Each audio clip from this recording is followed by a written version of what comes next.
Brethren, I welcome you to another Sunday, the beginning of another week.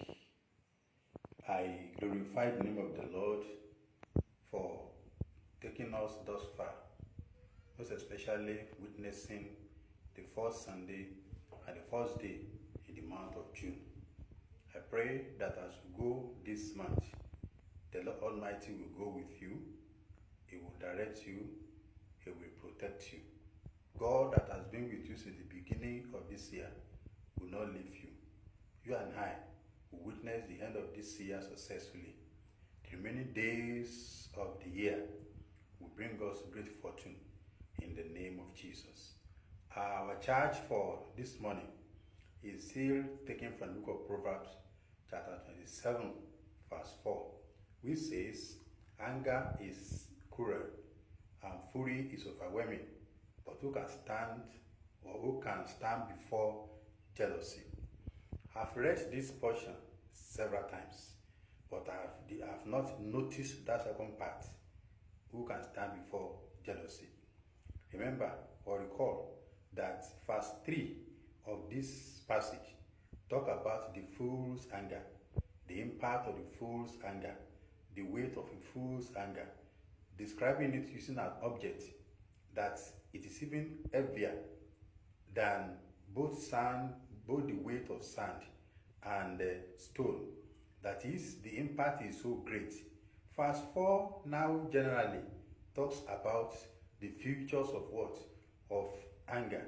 The first part of it, as we discussed yesterday, is talking about the violence aspect of anger and the overwhelming aspect of anger. But the second part, which God has just opened my eyes to see, is this aspect of jealousy.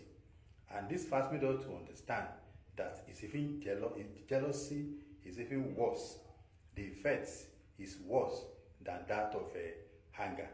It suggests that while anger can be managed, jealousy is a more difficult persistent emotion and can have lasting negative consequences. What does it mean to be jealous? It means to feel resentment, bitterness, or hospitality towards someone because they have something that you don't have. Underline that word. Feeling of resentment, feeling of bitterness, unhappiness, because somebody has someone that you do not have. This jealousy comes in different forms or different types. We have what we call romantic jealousy, we have siblings jealousy, we have friend jealousy, we have retroactive jealousy, we have rational jealousy, we have pathological jealousy. Because of the time, the little time allocated to for each day, we will not be able to go through all this type of jealousy.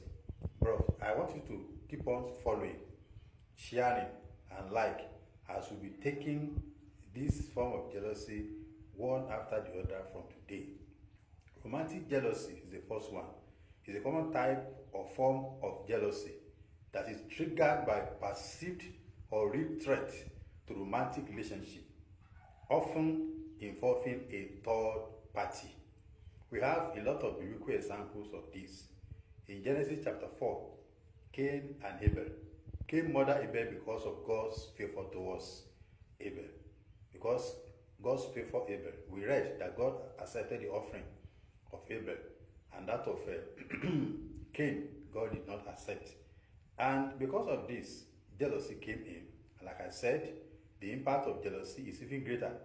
And in chapter 4, we saw how Cain now killed Abel out of jealousy. Then, apart from that one, the rivalry between Leah and Rachel over their fertility and the attention of Jacob caused conflict and unhappiness. In Genesis chapter 29 and 30, we saw this story there. Leah and what? Rachel. Leah, Jacob worked for initially, and he had to work for another years to have Rachel. Rachel was beautiful and good looking. Leah was not good looking, but all God had favor on Leah because Jacob paid more attention to Rachel.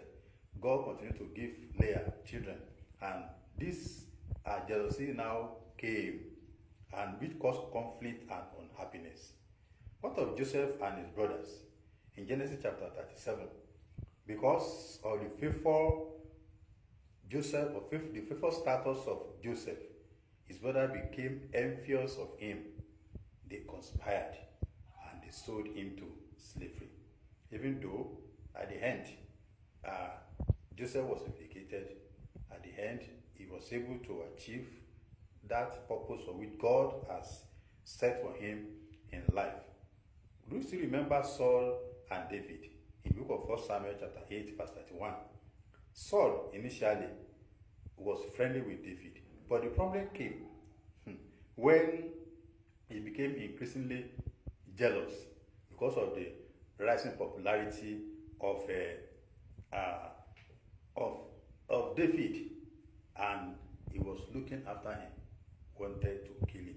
Thank God he was not able to kill him, and David was eventually able to ascend to the throne that God has set for him. So David became popular. And do you remember the story? Because God used David to kill Goliath.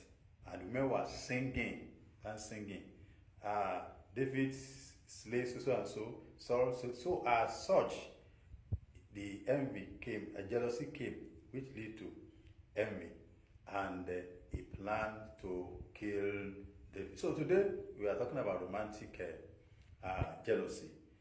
Jealousy, in whatever form it may be, can lead to envy. And when it leads to envy, and when you become envious of someone, you want to take by force, by whatever means, that which belongs to that person that you feel you don't have.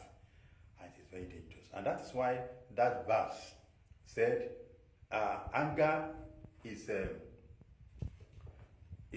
cruel, and fury is overwhelming. But who can stand before jealousy? That jealousy, impact of jealousy is even greater than that of anger, considering this particular verse. So let's take this to heart. Run away from jealousy.